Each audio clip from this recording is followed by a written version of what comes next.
Hey guys, welcome to the Unoccupied Podcast. My name's Aryan. My name is Zeyad, and in this podcast, we share our experiences in life as two unoccupied, almost high school graduates. 100%. So Ziyad, do you want to hear a joke I heard on TikTok the other day? Sure, go for it. Wait, I'm trying to remember the joke. I think I forgot the joke. Oh, wait, okay, I remember. Should I cue the intro music or you're going to get back? No, I got it. Okay. Why can't you write with a broken pencil? Why? Because it's pointless. Cue the intro music.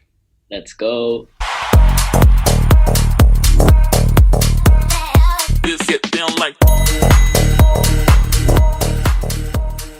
So guys, if you may not know us, my name's Aryan Ragungar. I was born in Dubai, but I was raised in the States, and I'm back here in Dubai. I like playing cricket. I'm normally in a suit or in a cricket jersey somewhere doing something, and I'm just an unoccupied, almost high school graduate who's just trying to figure out school, figure out life, and just figure out what I can do in this big blue world. What about you, Zia? Do you want to introduce yourself and talk a little bit about yourself? My name is Ziyad Haggag. I was born in 2002, so I'm 18 years old right now. He's older I'm than from me. Egypt. He's older than Older me. than you. Okay. I'm from Egypt, but I came to Dubai at the age of 4 years old. I've been here ever since I was 4, so pretty much I'm mostly Dubaian, if that's a word.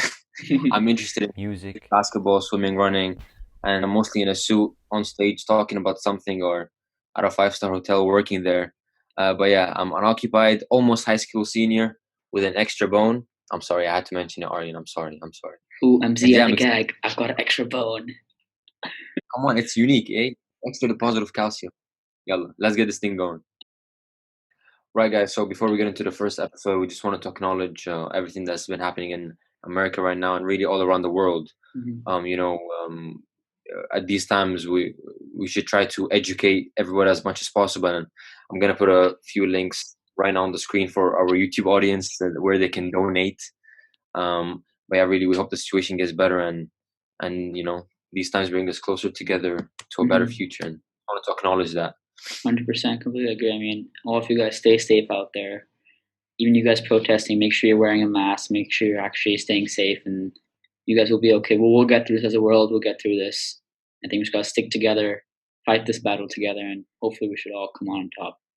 You can donate if you don't have money. Start educating people. Just be more aware of the situation.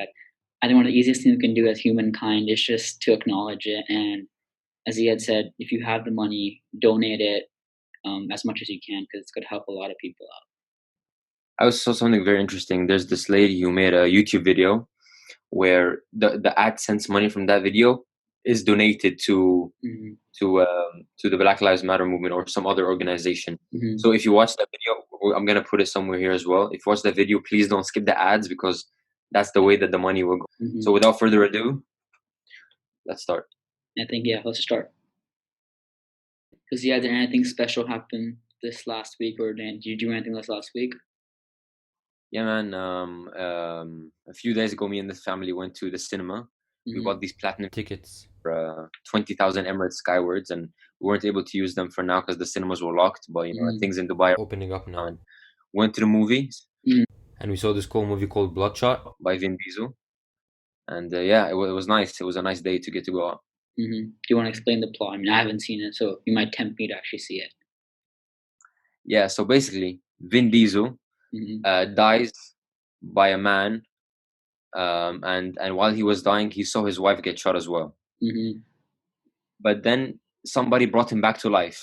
That's just the movie. Okay. And that person used Vin Diesel to kill all the people that he hated, and he did this by reinstalling his memory, and he kept changing the faces of the person that killed his wife. You know what I mean? Yeah. Right. And the cool thing about the movie, the Vin Diesel is called Bloodshot, is that he can't die. Like if he gets shot, he has these weird little machines that brings him back to life. And at the end of the movie, he killed the guy who brought him back to life because he just realized that he kept using Vin Diesel. And it was epic, man. Honestly, it was amazing. And the platinum cinemas as well, the suite. You know what I'm saying? You had the reclining seats and the popcorn. Yes, sir. Okay, wait. Do you just spoil the movie for me and our billion of thousands and 100 million fans? I mean, I didn't mean to. Did I? Yeah, you did. You just said, in the end, he kills the guy who controls him. Oh. Okay, moving. No, I'm sorry. Sorry, million viewers or listeners. Sorry, you guys. I think we need to start a new channel because all the fans hate us now. I know. We're gonna be canceled before this entire thing starts. Aryan, did you watch any movie recently? Actually, I did. I mean, I haven't gone out to cinema, so I've been watching old movies which I haven't seen like in many years. So one of the movies I watched was 2012. Do you know it? Yeah, I heard about it. I haven't seen it. So it's like the plot without spoiling, like Zeyad did here. Basically, the Earth, something is going wrong geographically with the Earth, and the Earth's core, something that's heating up, and where it's causing tons of bad stuff in the world happen. Like tsunamis are happening, earthquakes. There's like a big fault line middle of California, bad stuff basically. And one of the ideas got me thinking was, Ryan, they say that movie should have been now, like should be called 2020 because we're currently going through sort of end of the world situation in a way, and just all fighting it. And it led me to an interesting topic actually. I want your opinion on it as well. Where do you think we would go if like a world-ending event happened? Where would we go? Man, I'm gonna tell you what I'm doing, man. I'm just gonna hit him about Elon Musk and be like, let's go. Let's go. Let me have one of your rockets, and I'm just gonna go to Mars. I mean, I guess is there any other alternative? I guess. I mean, what would you really do if the whole world is flooding, or we just start overheating? I guess flooding. Actually, what would you do? I think that's just the end of the world. I mean, yeah, I think flooding only way unless we build some sort of machine which helps us live underwater for years until the world is reformed. Or just go to Mars. Honestly, that's the way of the future. Yeah. I mean, it's kind of cool because it's kind of weird where, I mean, this is our unoccupied high school graduate opinion, but I feel like eventually space travel will become like what we do for airlines. Like, it's like I'll hop on a rocket to the nearest city and be like, oh yeah, I'm going to go to Mars today. I'm going to pick up a paycheck and come back down. Well, yeah, but I think it's going to take a few decades, if I'm being honest, for it to become the norm, it will take at least half a century, I guess. I think we need like a whole world push just to make it happen, I think. Speaking on Elon Musk, I've heard that Neil deGrasse Tyson said that he is more important than Bezos and Zuckerberg and Bill Gates even, because he's actually transforming the world, not through 100%. A platform, through real life, 100%. Making humanity multiplanetary. I think that's very interesting, and I agree. And it's just so weird how he's not as rich as all of them. You know what I mean? I mean, it's really cool. I mean, the work he's done with Tesla to begin with, he's trying to solve the world. I mean, that's the hardest thing to do. And switch people from filling petrol in cars to charging it in a battery, and that's amazing. And he really deserves more praise than he actually gets. That Tesla, SpaceX, OpenAI, Solar City. I've probably missed a few ventures, but yeah. Yep. I mean, interesting topic about him. He just had a son a couple of weeks ago, and we heard the news. It's been like a week, but we heard the news that his son's outrageous name changed from, I don't know, what was it before? I know how to say it now. It was X A12. Literally, that was it. Yeah, XAE A12. That was the name. Yeah. Why did they change the Aryan? So basically, the California government doesn't allow actual numbers in there. I think it was A dash some number. A-12, yeah, A-12. So they didn't allow numbers. So they made it the Roman numeral numbers. So they changed it then. Do you think they say it's still S12? I mean, I guess. It's a really weird name. Like, one of the things I got thinking was like, how would your sign, like, how would his sign be? Like, mine and yours probably like, yours is just Zeyad, mine's just Aryan, and that's the end of it. But how would his be? Like, he would do X and then dash, and then right like that. I mean, that's sort of hard to do. So, Aryan, what are some of the things you'll be doing in quarantine as an unoccupied king? As an unoccupied king, I mean, I've been typical. I've been gaming a lot more, relaxing. I actually started a new YouTube talk show interview thing for cricket. So, guys, go check it out. It'll be somewhere here for the audio listeners. It's at YouTube at Aryan Reganger. That's ARYNRAIGANGAR. Or just search up the show, which is Life Behind the Pitch, which is probably easier than searching on my name. Yeah, it'll be linked in the description for you people at YouTube. Check it out. And that's it. I mean, I've been relaxing. I've been running a lot more, getting in those miles. Right. And yeah, that's basically it. What about you? Man, I've been running a lot more. I'm trying to wake up about 5:30 a.m. in the morning, and I've been zooming a lot more with friends, and it gave me an excuse to catch up with them. So that's been lovely. And 100%. I've been doing 2 online courses from Coursera. One is about negotiation, one is about finance. It's one of the things I'm interested about. But yeah, other than that, I've been trying to work out at home, and finding solutions for working out. And one of the things I did was get like a milk carton and fill it up with water and just use that as a bag. But then that sadly broke a few days ago. But yeah, so it was tough to find that motivation, but now I'm starting to pick it up again. I think for me, the one that really helps is running, because the bar's actually opened up now. You can actually go for a run. It's a bit more safer. So I think that run actually helps me a lot in coming up with stuff and just relaxing. So guys, in this podcast, every week we're going to talk about some sort of topic which really is academic and professional at the same time. So we're going to talk about either that be our successes in life, what we learned out of them, our regrets, failures. And this week we decided to talk about what motivates us and what actually drives us and what actually motivates us to get up every day and do the things we do. So Zia, do you want to reflect upon those things? Right, man. So I have a couple of things. The first thing is responsibility. I've had the privilege and honor to be part of the student leadership team at my school throughout the last year, and that gave me a platform to do a lot of charity work and volunteer work, and interact with the students at my school, at our school, I should say. So I feel like even though it wasn't direct, I've had the responsibility to go around and get surveys and questionnaires and ask to see what my student body wants from us as a student leadership team, and that's something that motivated me. It got me up in the morning, just thinking about, okay, what can I do to make students happy or to make a real difference? And because of that responsibility, I felt it motivated me to do a lot more speeches and presentations and charity work, as I said. But yeah, that's something that really got me going. So another reason why I was motivated by my position in the student leadership team was that I didn't get it easily. I had to go through interviews and present assemblies, make a YouTube video, and have the school vote for us as a team. And to know that it wasn't earned easily, it makes me really cherish my time in the position even more. And ever since, I've had the privilege of getting close with the senior executive leadership team, our CEO, the principal, the vice principals, including our teachers and peers. And that's all something that gets me motivated as part of having responsibility. The second thing is just family. My dad had very, very humble beginnings, didn't have crazy home or transportation. Like it was very basic. And seeing where he came from, where he is now, thank God we came a long way. And I look at that and then look at myself, be like, I can't just be ordinary. I gotta make a real difference. And because just like how my dad took our family to the next level, I gotta always also take my family to the next level. And that's honestly one of the most important things I keep in mind. So are you sort of person that gets motivated by praise or like any rewards, or it's just your drive that makes you want to do it?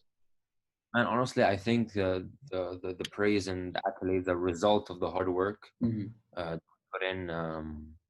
So it does motivate me, gets me going. But the main thing, the fundamental, is that drive. And because to start, you need drive. So you get your drive, you move forward, and then you get the accolades. And as things build up, I guess it does motivate me. But then the fundamental is the drive. It's just what I have in my head. It gets me going. So what about you? What gets you motivated? I mean, for me, it's a lot based on my role models. I have tons of role models in my life, and I really gain motivation from them. I think one of them is my dad, as you said. My dad and my granddad both didn't grow up in great financial terms, and they both did their own business and they worked at the same time. And I think that's something I really want to do, because running your own thing while working for someone else is a really hard thing to do. And I think going from there to actually doing a lot of things, and that's one thing that really motivates me as a person and makes me want to get up every day and actually do something. As he had said, like my family is a big impact on me. Another person that really motivates me is Casey Neistat. We all know him. He's a YouTuber. He's one of my role models, and it's sort of a thing where he did a lot in his life. He was 30, and he did daily vlogging. He did a lot of things in his life, and that's something that's really cool, I think. So I just watched one of his recent interviews, and in that he was talking about. So I was talking to Ziyad about this, and so for a year in my life, I used to wake up at 4:30 every day because I spent a lot of cricket. So I just didn't have a lot of time to actually just focus on my education, focus on other stuff. So I used to wake up at 4:30 and just work and take a run and do other stuff. So that 4:30 period, that really helped me. And if you start talking about, like, I asked, yeah, this praise really motivates. I think same thing for me. I think so. I have a lot of friends tell me, I think you probably have told me once in my life that if another person can see that I'm not sleeping and I'm working hard, that like just drives me more. That person thinks that I'm not sleeping and I'm working so hard that I look so tired, that I look tired and I look like I haven't slept, and that just really motivates me to do more things. And I did that for a year, and I think I got a couple people saying that, and I'm like, okay, I'm actually doing something right. I'm on the right track. I just gotta push on a little bit more, and I think that idea really motivates me then. Yeah, man, same thing for me. I feel like it's kind of strange to say, but seeing myself tired or seeing others tell me that I'm tired kind of gets me going as well. 100%. I like to draw the line between working hard and working smart.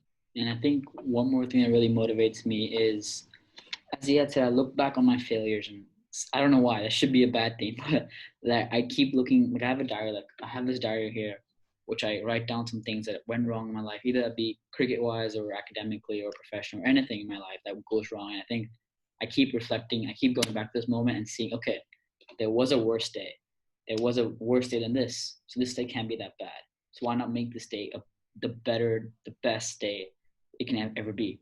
So I think that something makes you want to do things in the day. So do you mean like you spend quite some time reflecting on your past and seeing what you can improve, right, and do better, right? 100%. And this time has given me a perfect chance to do it. I mean, I had to buy new notebooks. I just finished mine, but like I've been journaling a lot more. I've been trying to get my ideas together and just figure out life, because that's the way it's supposed to be, I think. I'm going to transition now to our first. This is a good topic, good transition to our first guest. His name is Victor. He is a social entrepreneur. We all want to be social entrepreneurs. He is our CEO of our nonprofit. He's a good friend. He's one of the Ashoka leaders, one of the future leaders of the world. Yeah, honestly. So, good friend, good, good morals, and just a good person overall that we find inspiring as well. He's also 18 years old. Exactly. So yeah, hopefully he's gone to the IB program like us. He's gone to those hopes. So without further ado, welcome Victor. So welcome Victor to the Unoccupied Podcast. Thank you for being here. Thank you for your time. So just start off, tell us how you've been doing and how's Corona doing in LA, where you're based. Thank you so much for having me. I've been doing really well. Thankfully, here in LA, there are a lot of restrictions that are in place to allow us to make sure that social distancing is a priority. Fortunately, I've been doing relatively well, trying to stay at home and try to be as productive as I can, while making sure that I'm also having fun with the rest of my family. So just making it all holistic as much as possible. So what kind of things have you been up to during this whole situation? Yeah, so a little bit of life skills, including making sure I know how to survive when I go to college, like cooking and making my bed and everything, but also just like other life skills as well, including just communicating effectively, trying to take on different internships and different opportunities that are worthwhile, since there are a lot of more digital opportunities now than ever. And making sure that I'm also learning languages as well. So just trying to stimulate all parts of my mind while making sure that I'm also, trying my best to occupy myself with like great time and also something that I think that I'm also enjoying at the same time. Right. So how have you been managing your time? Like, is there any tips that you have for time management for anybody, The biggest thing that I would say is using Google Calendar. I know a lot of students tend to use either their own agendas or they have their own planners. But for me, definitely the most useful way to manage every single aspect of your life is through Google Calendar. So I have it planned to the hour, in which I set up different times of the day, whether that's break or spending time on calls or family time. Like everything is going to be managed through that time, and I make sure that I plan it out the day before so I know what I want to do the next day, so that kind of maximizes the productivity that I will be doing during the course of the day. Yeah, it is quite useful, honestly. So all three of us are associated with InnovaYouth, a nonprofit which you started. Do you want to talk through what InnovaYouth is and what made you start? Definitely. So InnovaYouth is right now a global education nonprofit. We teach 3 different skills that we think are lacking in high school, which are research, collaboration, and communication. And through our existing workshops and as well as summits that are held across the world, we're aiming to make sure that students can actually start their own social impact projects and make a difference in their own communities in any sort of way that we imagine. So I started actually in InnovaYouth when I found a frustration in my education school system here in Los Angeles, when I realized that teachers were only teaching towards academic subjects based on the fact that we're memorizing information, that we're just taking notes, but not really applying it to the real world. And so the big example is that when I was in history class, all I was doing was memorizing facts, data, timelines, and who fought which war here. But there was no application to which we can develop plans and solutions for actually solving the problems of the 21st century. And you guys know that, there's a lot of different problems needed to be solved, whether that's climate change, social justice, mental wellness. There's hundreds and hundreds of unlimitless opportunities that need to be fixed. And I found that school was not going to provide that remedy or that opportunity to actually dive into those topics. So that's when I started this nonprofit, was to not only gauge students towards real world issues and also meet the people that are actually changing the way and redefining the landscape itself, but also motivate students to actually get started early on instead of thinking that they have to be, 29 or 30 to actually start a project. They have to have at least a degree or a PhD in order to actually make change. That's exactly not the case, because there's so much power invested to young people to make sure that they can actually do the right things and actually make that real impact in our world. Mm-hmm. Right. Yeah. We found that very inspiring, and we even opened up. We have our own UAE chapter here when we held a conference about leadership and communication. And by the way, was leadership a key skill you were focusing on when you started in the US, or was it, communication or research or collaboration only? Yeah, so those are the three main skills that we wanted to build, but we ended up branching out to 4 different categories in different conferences that we held. The first one was global leadership, which you guys kind of really did really well, kind of having facilitations of different speakers from all different disciplines and fields. We also have one in relation to social responsibility. So making sure that they understand what it means to be a global citizen and how they're going to contribute to the overall well-being of people, rather than just, being in a career and just trying to earn money. Another one is civic engagement, which means understanding how to be involved on a civic level and interact with your local congressman, local elected officials to actually enact positive change.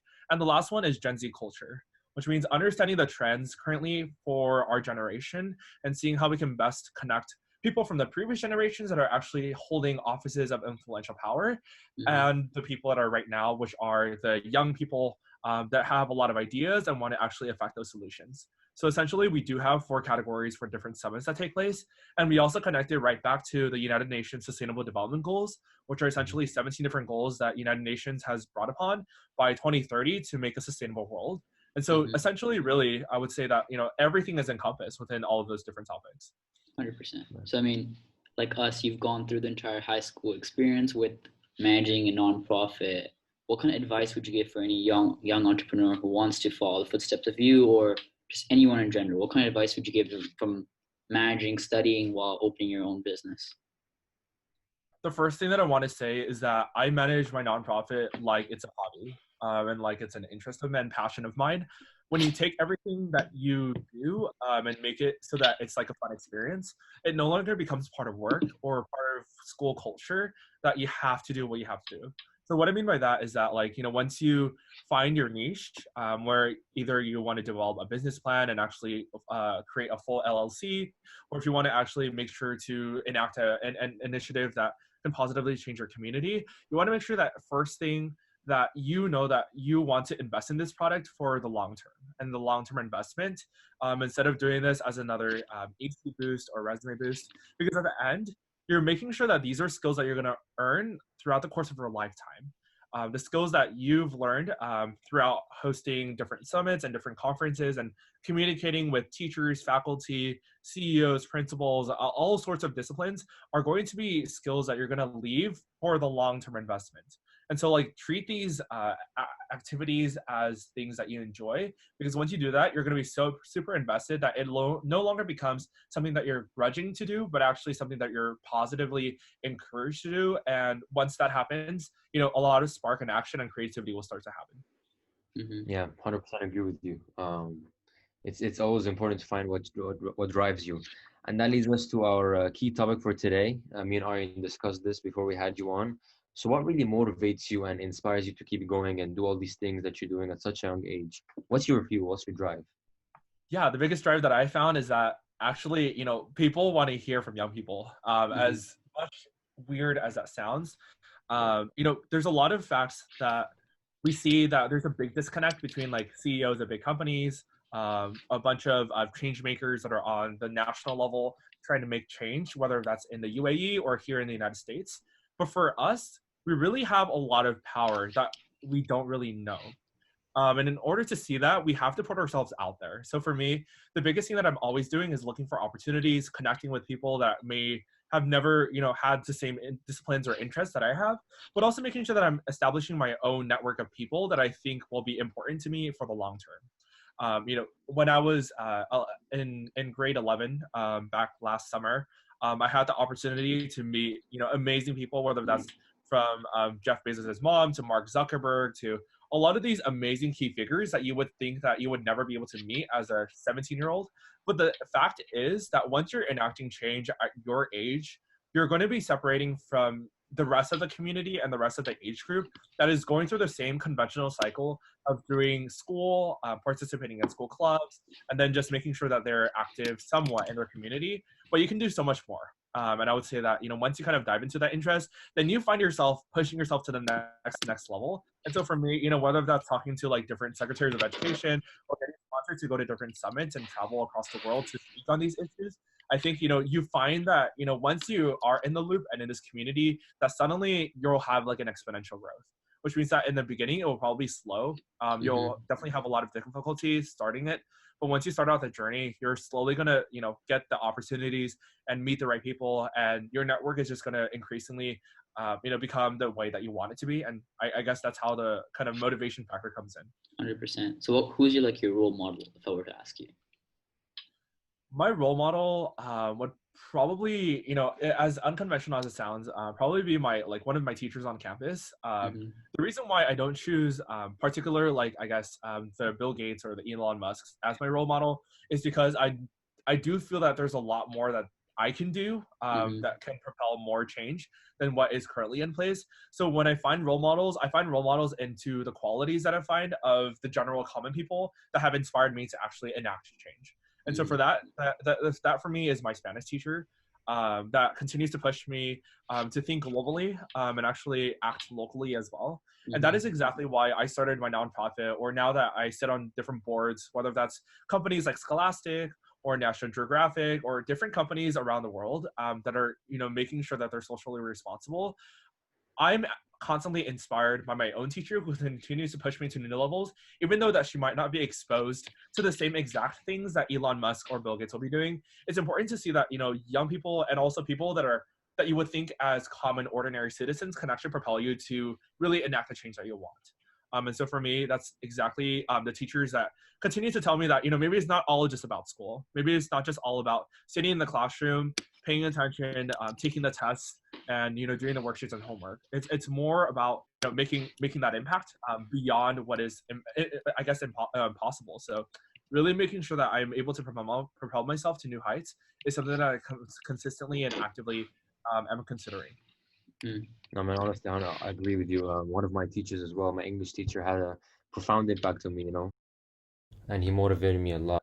I can say that I, struggle with maybe Aryan as well, or some people might find useful is, how do you manage social life and, still managing to have a life and be someone who, you want to hang out with, not this guy who's, oh man, he's too serious. So how do you keep that balance? Yeah, that's a great question. I think at the beginning, it was really difficult for me to understand what the difference between work and life was, because when work becomes a passion, work becomes your life. 100%. Which becomes, kind of difficult to kind of navigate. But I think in the end, you kind of prioritize what is the thing that you want in life. And for me, it's not just working, but also making sure that I also have a great lifestyle, right? Whether that's traveling or getting to meet with friends and socializing or hanging out. So I do block off specific time out of days of the week where I specifically talk with friends, or I specifically kind of, get out of my house and, hang out with them at a local, shop or go to the beach and whatnot. But I would say that the biggest thing is to know your priorities and not to be too immersed to the fact where you're not able to interact with people on a socially interactive space. And so the biggest thing is that, I tend to view my work as places of communication as well. So it ends up that like a lot of the work that I do is just with my friends in general. And that's kind of like basic, kind of like how like, you guys are kind of collaborating together on this amazing podcast. So it's not only just like kind of working together and making sure that, you guys are making this change, but also then after there's a lot of different things that you guys can do, whether that's hanging out or kind of socializing digitally or getting to know each other better. But I would say that the biggest thing is to understand that like there is a difference between work and life, and that what you can do is continuously see and reflect upon our experience. I do a lot of journaling as well. So kind of journaling helps me distinguish whether I've been too work focused on one day or too life focused on one day. And so that kind of gives me a chance to dive into what I did for the past day and I guess improve for the next days going forward. But I would say, yeah, that would definitely be the advice I would give, is to just kind of prioritize. And if you feel like you're doing too much work, then kind of, take down and prioritize self-care and make sure that you're hanging out with your friends a lot more.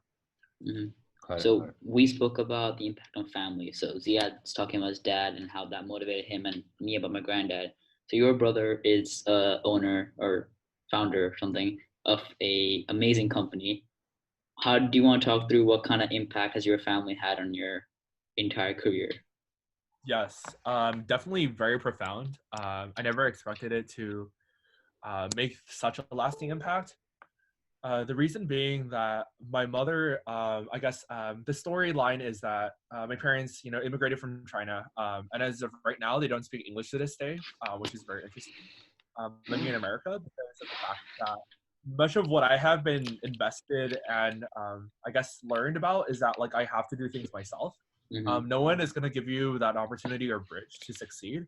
Because at the end, once you turn 18 and you're out of the house, everything is about you and how you're going to actually make that drive. So for me, I've always been a lot more independent starting from early on, whether that's finding opportunities or working with people. But I think my mother has always invested the time that there's a lot of importance to education.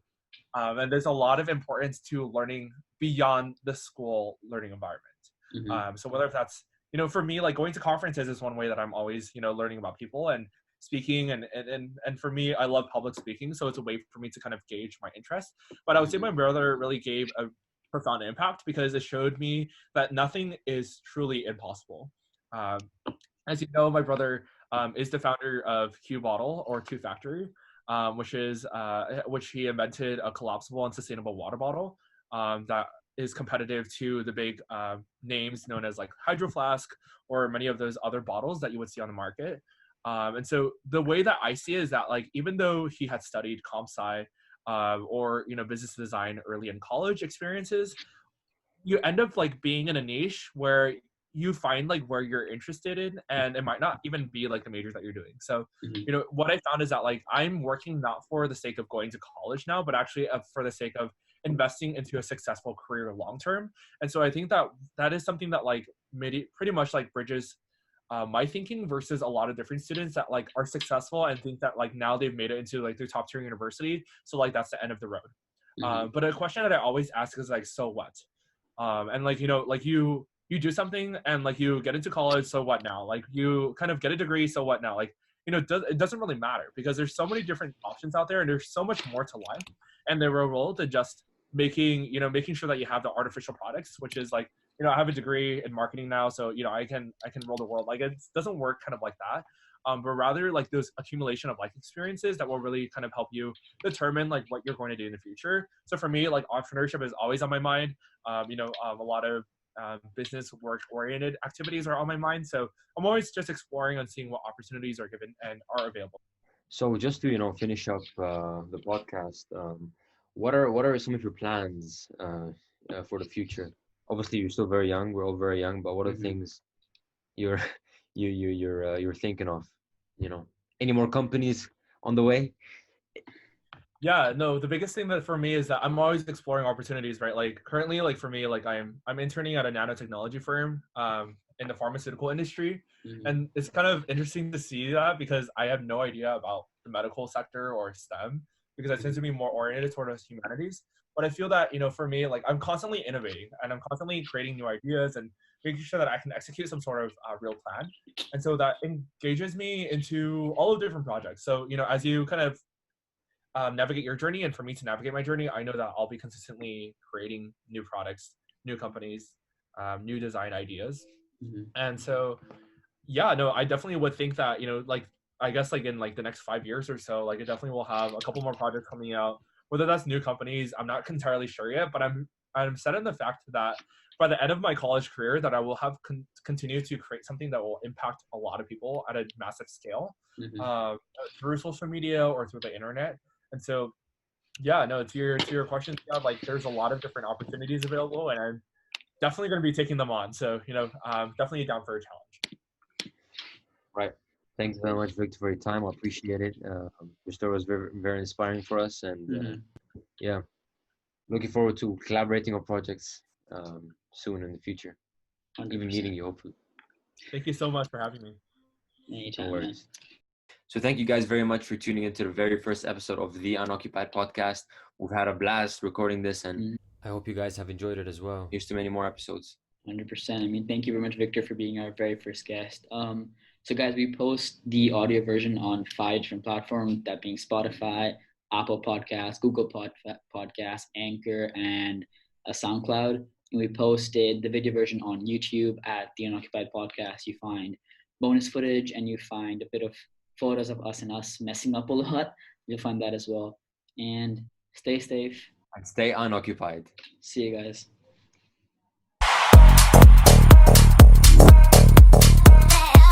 Get down.